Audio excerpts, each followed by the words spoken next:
बहुत सारे मेंढकों को दौड़ने के लिए बुलाया गया और रेस का नाम सुनते ही कई एंथुजियास्टिक मेंढक रेस में पार्टिसिपेट करने के लिए तैयार हो गए।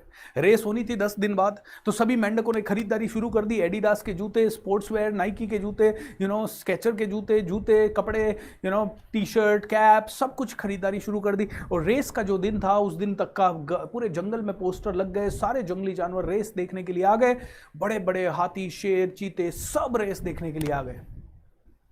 और रेस का दिन है, सुबह 8 या 9 बजे, 10 बजे रेस चालू होनी है। रेस के लिए मेंढक ऐसे खड़े हैं और इतनी देर में एक बोलता है, टारगेट किधर है? अरे टारगेट वो वाला टावर है, उसके ऊपर जाना। ओ माय गॉड, ये छोटे छोटे मेंढक वहां तक कैसे जा पाएंगे?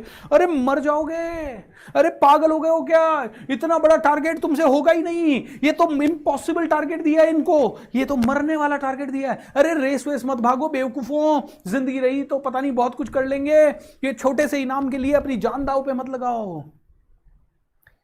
बड़े जानवर, बुद्धिजीवी जानवर जो मेंढकों से बड़े थे, एक्सपीरियंस में बड़े थे, पावर में बड़े थे, ताकत में बड़े थे, वो कह रहे हैं हम ही नहीं दौड़ सकते, तुम कैसे दौड़ोगे? ये सुनते ही रेस शुरू होने से पहले ही 100 मेंढकों ने पार्टिसिपेट किया था, 20 ने अपना नाम वापस ले लिया, भैया हम नहीं दौड़ रहे, वो घबरा गए। 80 मेंढकों ने डिसाइड किया हम दौड़ेंगे। अब मेंढकों का डिस्क्याम गन फायर हुआ, मेंढक दौड़ना शुरू हुए। और मेंढक जैसे ही दौड़ना शुरू हुए ही थे, ये जंगली जानवर जो अपने आप को बुद्धिजीवी कह रहे थे और इनकी बात सुन के 20 लोग मान गए, इनका हौसला और बढ़ा। इन्होंने कहा अरे मत दौड़ो, ये 20 ने देखो कितना ईमानदारी का काम किया है, जान रही तो सब कुछ। अब इनके कहने पे ये 20 लोग भी बोले अरे तुम लोग बोलो इनको, शायद तुम्हारे दोस्त हैं, तुम्हारा कहना मान। तो ये 20 मेंढक भी बोलने लगे अरे यार छोड़ दो, रेस वेस देखा जाएगा बाद में, वास्तव में टारगेट बहुत दिक्कत वाला है, नहीं हो पाएगा हमसे।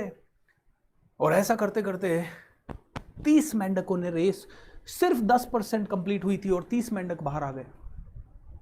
अब 50 दौड़ने लगे और शोर बढ़ता गया, मत दौड़ो, पागल हो गए। ऐसा करते करते उन 50 में से रेस मुश्किल से 25-30% कंप्लीट हुई और 49 मेंढकों ने गिव अप कर दिया।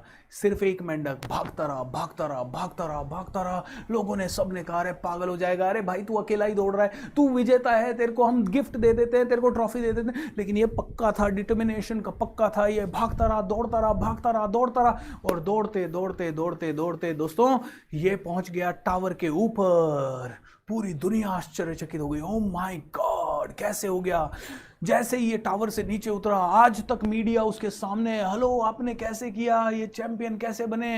ये बेचारा हाँफ रहा था, ये कुछ बोलने की बजाय जीभ इसकी बाहर निकल रही थी। दूसरे ने पूछा, एनडीटीवी वाले आए, जी न्यूज़ वाले आए, सब ने इससे सवाल पूछे। 15 मिनट तक ये हाँफता रहा और इसने एक भी सवाल का जवाब नहीं दिया। और लास्ट में मीडिया को समझ में आया मेंढक बहरा था। लास्ट में मीडिया को क्या समझ में आया?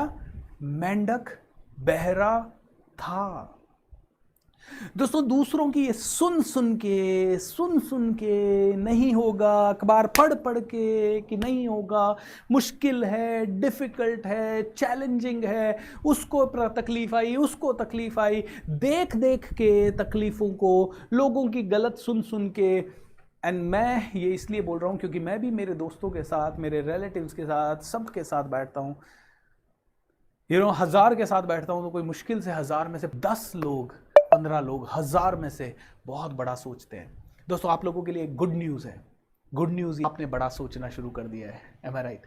और बहुत कम लोग बहुत बड़ा सोचते हैं, बहुत ही कम लोग बहुत बड़ा सोचते हैं। और ये गुड न्यूज़ आपके लिए इसलिए क्योंकि बहुत कम लोग जब बहुत बड़ा सोचते हैं तो इसका मतलब है कि आपके पास अपॉर्चुनिटीज़ का भंडार है, आप चाहे जितनी बड़ी जिंदगी क्रिएट कर सकते हो।